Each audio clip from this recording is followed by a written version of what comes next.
చావులో ఉన్న క్షణాలు మన మనసుకి మాట్లాడించే మాటలేవి.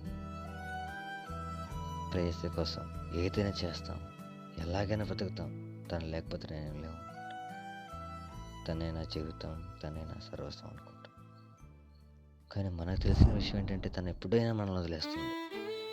కానీ తను వదిలేసిన క్షణాలు, నువ్వు జీవితంలో ఎప్పుడు పడిన బాధలు, ప్రతి ఒక్కరూ ఒక అమ్మాయిని ఎలా ప్రేమిస్తామో మన అమ్మను కూడా అలాగే ప్రేమించండి.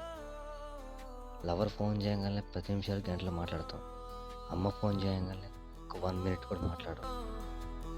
అమ్మ ఫోన్ చేసిందనుకో మళ్ళీ చేస్తాను పెట్టేస్తాం. అమ్మాయి ఫోన్ చేయకపోతే ఎందుకు చేయలేదని అడుగుతాం. అలాంటి రోజుల్లో బ్రతుకుతున్న మనకి మన అమ్మని ఎంత ప్రేమిస్తామో అంత ప్రేమించేద్దాం. అమ్మ శ్వాస ఆగేంత వరకు అమ్మ నీ తోడే ఉంటుంది. అందుకేనే ప్రేయసి గాయాల్సి అమ్మ ప్రేమకు నాకెన్నటికీ సాయం.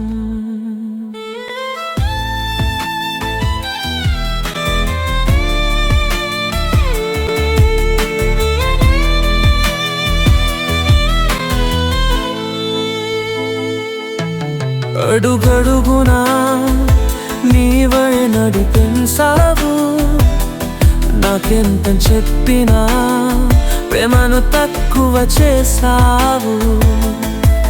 నీ చేతి వంటలు అన్నం కన్న తీపి, నీ చూపులోనిది దేవుడిని. నీ ముద్దు తగిలితే మిగతా యావత్తు మర్చిపోలే.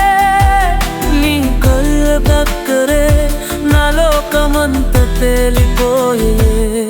కన్నీటి వెనుక నీ నవ్వు దాచావు, పోతున్నప్పుడు కొందె ఆగినట్లు చూడావు.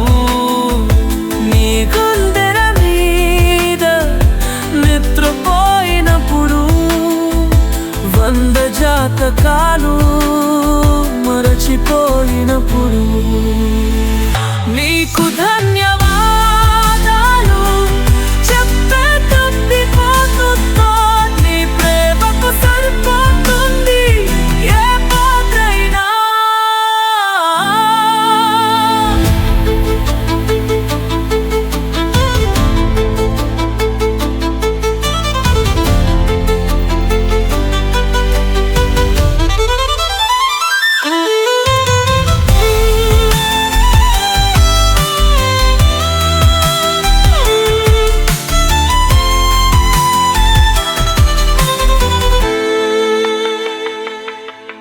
అమ్మా ఈ ప్రేమ సృష్టికి ఒక గీత, నీ ఆశీర్వాదం నా బతుకు గొంతు పాత్ర. ఈ జన్మనాదృష్టం నీ కొడుకుగా పొందెదెనం. అమ్మా నీ కంటే గొప్పదేమీ లేదు.